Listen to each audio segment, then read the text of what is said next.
Hey folks, it's Ben. We're here with probably some wind noise and something that's cool. It's a propane patio heater with table, and it has a hammered silver finish. It's from Hiland Premium Series. It's that model number that you see there that I'll need for writing the description of this thing. It's 87 inches tall, it's got an 18-inch base, 32-inch heat shield, which is up on top there, and it operates on a 20-pound propane tank, which we happen to have, so that'll be pretty cool. But let's go ahead and unbox it and see what's inside. I'm going to assume it comes from the top here. Let me get a knife. There's a cat. So what do we have on top of this box? Let's find out.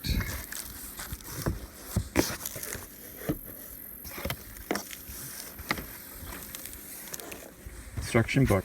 Awesome. And some sort of pipe here. And, I don't know how much assembly is required. So we have all of that cool stuff. Looks like there's nothing on that in the bag. We have a large pipe. It has warning instructions. There's a bag which is now removed. That over there with the trash. We have a very strong base. We have this guy here, which looks like it's a wrapped top and heat shield, maybe table or something like that. I'll have to read that owner's manual. There's stuff in here. I wonder if this whole top just comes off. So I'm gonna tilt it over, drag it out, if the box will behave.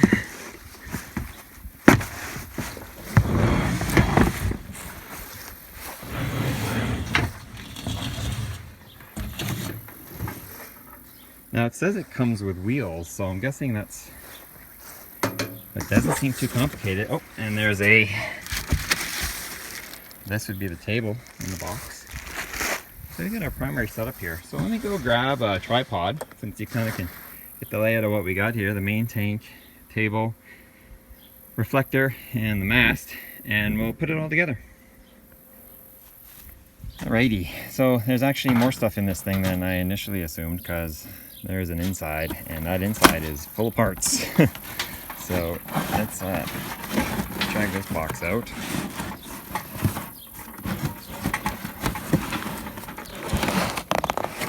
We got it. Up in the base, the box is actually designed, and it's probably the head unit, I think.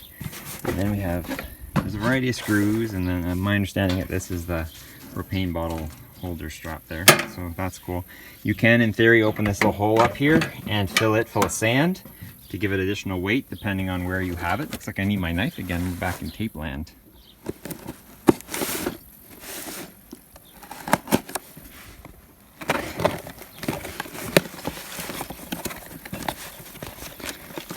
Got a big collar here and the wheel assembly. And okay, it has a list of what's in it, but it's nice to actually separated them. Yeah, there we go. There's not that many bolts. In the instruction manual, it lists all the bits and pieces that are there, but it's kind of nice that it's not a ton of them. There's quantity 4, so it's not that daunting of a task. A little trim ring right here. So per the instruction sheet, well, let's finish up what we're doing, I guess. But I'm guessing this is just the gas burner head.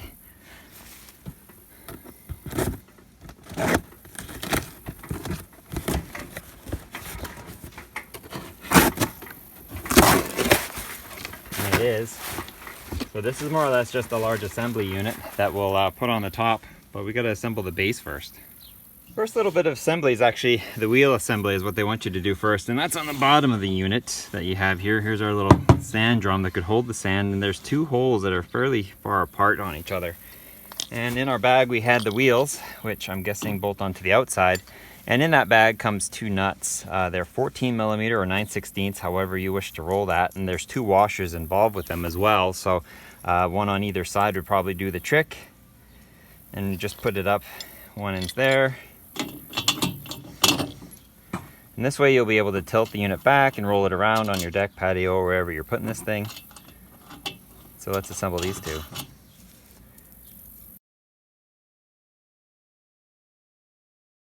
Thanks to the way the bar is designed on our piece here, You can't actually get a ratchet back here, and you can't get a ratchet in this way. So what I just did is pop the socket off and use it as a large handhold and tighten it that way. It's not exactly a structural part. It is when you're moving it around, but you'll know when it's loose. Next part up is our large standing tube. It's got a flange on this end, and you're going to want to use, there's only 4 of these little bolts and the little kind of locking nuts with them, no washers. And we're just going to attach them right up here. So we'll stack it up there. It's unidirectional, I'm guessing, which is, there's no key or anything along those lines to tell us that it's otherwise. So you'll just have to watch me back from here, put it on there, and I'll time lapse that real quick.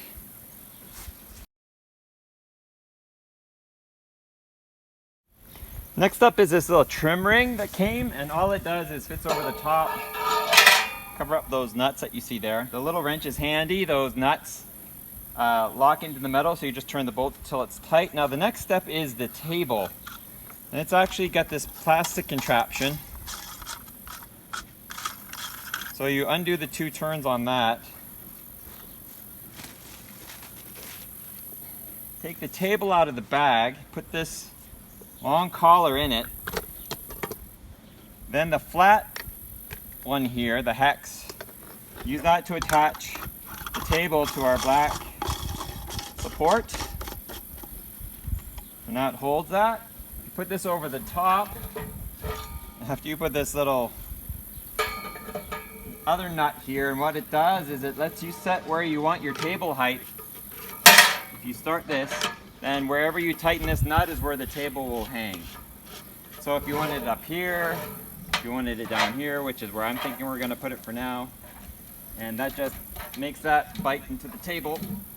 And now you can put drinks or whatever you'll like on that. I get a feeling assembly is now moving up top. Next up for us, we're now going to deal with the head unit here a little bit. 2 things to do. Step 1 is to take the 3 spacers out of the bag. That's where, same place we got the bolts to put the little tower on there. That just leaves us some wing nuts and washers left over. We'll take our head unit out of its bag that keeps it nice and safe. Unwrapping the cord a little bit maybe.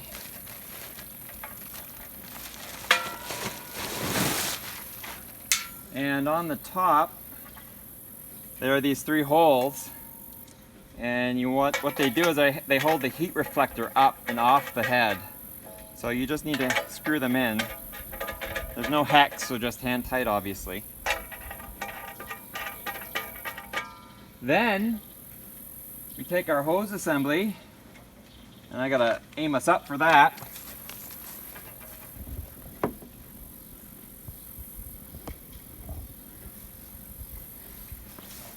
We drop it down, if we can, hopefully, down the pipe. And before I do that, I gotta grab my little wrench. You need to back off these little nuts here.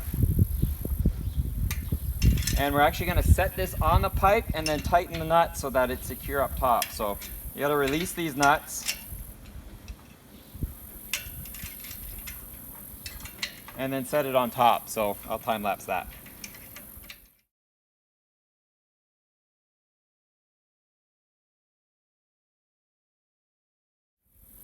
So there, the 4 screws actually come off of this head. You put the head down, there are holes in the pole, and you line them up, you put the bolts back in, tighten them down, and now our head is secure.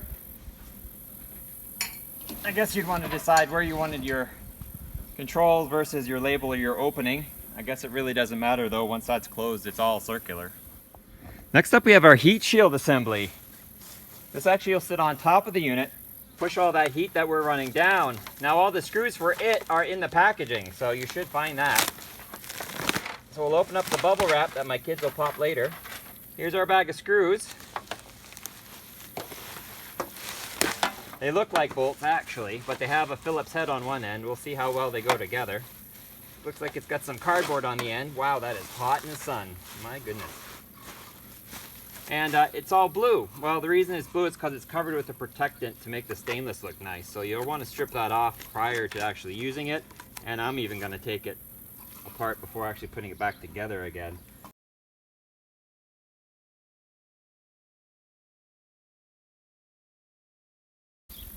So what you saw there was kind of a mess up on my aspect of things. So it's probably the most complicated part of the assembly of this is putting these plates together. So how I would suggest to do it, probably how it clearly explains it in the instructions that I kind of read. On the 3 dishes, you want to make sure you bolt the outsides, and they do come with a dimple on one side and a flat on the other. So just make sure the dimples are on top. That's a structural thing. Then this centerpiece, I just connected them all together and then I put the centerpiece in. But the centerpiece is actually supposed to be next because it has 6 holes to accommodate every bolt. So now it's a big assembly, and that's why I kind of went back and had to undo it and redid it again in the time lapse here. And I actually went and got a screwdriver because these do have heads. And so for now, for the rest of it, I'm just going to come through and make sure these are all nice and tight, and we'll move on to the next step.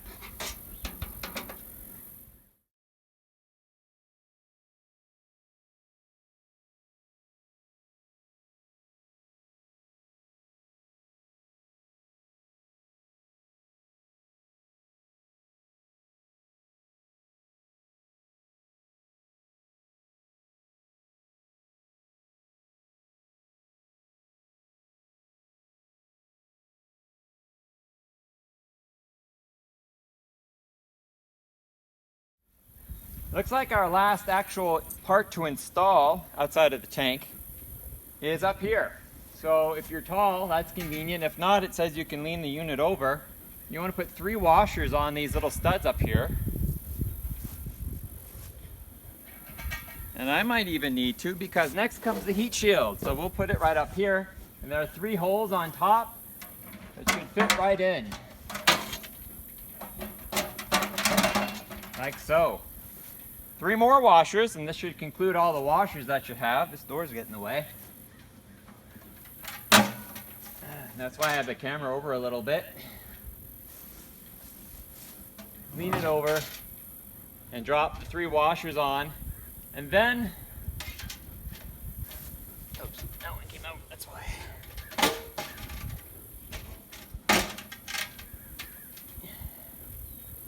Got these little butterfly nuts. They hold the whole thing down. They say put them on loosely. My guess is that we're going to get a lot of thermal expansion up here.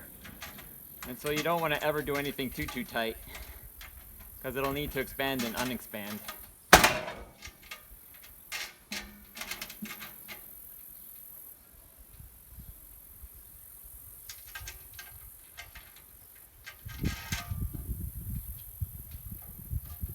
There. So that's the provided parts installation. Next will be the tank, but what I'm actually going to do is I'm going to carry it up on my deck while it's not that heavy, because I don't have any sand in it, and I don't have a propane tank in it, and yeah, we'll go from there. The camera likes to be zoomed in, it's not a very wide angle. So here we have, it's got some gas in it, and a typical propane connection. There's a whole page about tanks and storage and blah blah. I mean, good stuff you need to follow. Anyway, so we'll drop our 20-gallon, 20-pound tank in here. While we're at an angle, we'll go ahead and make sure it's closed and turn it on. There's a little regulator. And then for safety, you'll want to make sure your straps hold this in. So it looks like it might need a little adjustment in order to keep the tank safe inside. Now the confusing part, and this is the part I actually had to read the instruction manual several times, because while they're probably clear as mud, yeah. So anyway, let's come down here. We'll turn our tank on. You'll need to perform a leak test, which means you take some Windex or Simple Green or something like that, squirt it on all the connections to make sure you don't have bubbling, and they're just making sure that the system isn't going to leak gas on you, and there's parts in here, and let's just pretend we did that. Next we have this little hole up here. It's got this flap that comes down, so you'll need a screwdriver to loosen it, and there's a pilot light up there, and that actually has to be lit before we can actually even light the main burner. So I don't smell gas yet, so that's convenient. But it says to push in the knob right here, turn to pilot, which is there, and leave it pushed in They set up to 2 minutes, which seems crazy to me. So I'm gonna go ahead and let that out and hit the igniter button, and I can see it spark. You probably can on the camera, but I guess it needs to purge all that air out of the line. So I'm just gonna hold that down, and I don't think I can do both and hold the camera, or can I? Anyway, we're supposed to see a flame up there at some point. It said for 2 minutes, so that's crazy. But there's probably a lot of air in there. Trying to rotate my hand with the finger pushed in and hit the... But yeah. You're supposed to see the flame up in there. Now that was a old barbecue tank that I might have pulled out of service because it was empty. We'll find out, won't we? And then there was flame. I'm not sure how it is. I was looking through that hole, I didn't see anything, so I just turned the dial over to low and I heard the flame propagate around, and yeah, there's some heat pouring out of this thing, so obviously it's flaming, but in the sunlight you can barely see anything. So obviously maybe something better to do in the evening to figure out, but I can feel the heat, so that's working. And so you can turn it down to high to low, whatever you want. You can see the heat shimmering in the light maybe. And then you want to go to low or pilot, which should turn the burner off. Leave the pilot light on, and then so if you were just getting ready for a party, I guess, and I needed it lit, and it would just sip the gas until you needed the heat, there you go. So if you have any questions, go ahead and ask them. It's new to me. The whole idea is new to me, actually. It's kind of something we won in a contest, so we weren't necessarily looking to get one, but here we are. If you have any comments, like you have one, it's great, or you don't have one, I guess that doesn't matter, but if you have one and you don't like it, let me know. And be sure to subscribe to our channel, Red Barn Homestead, for more interesting assembly videos. The grill video is pretty awesome. Check that one out. I'll link to it at the end of this video. And you guys have a good day.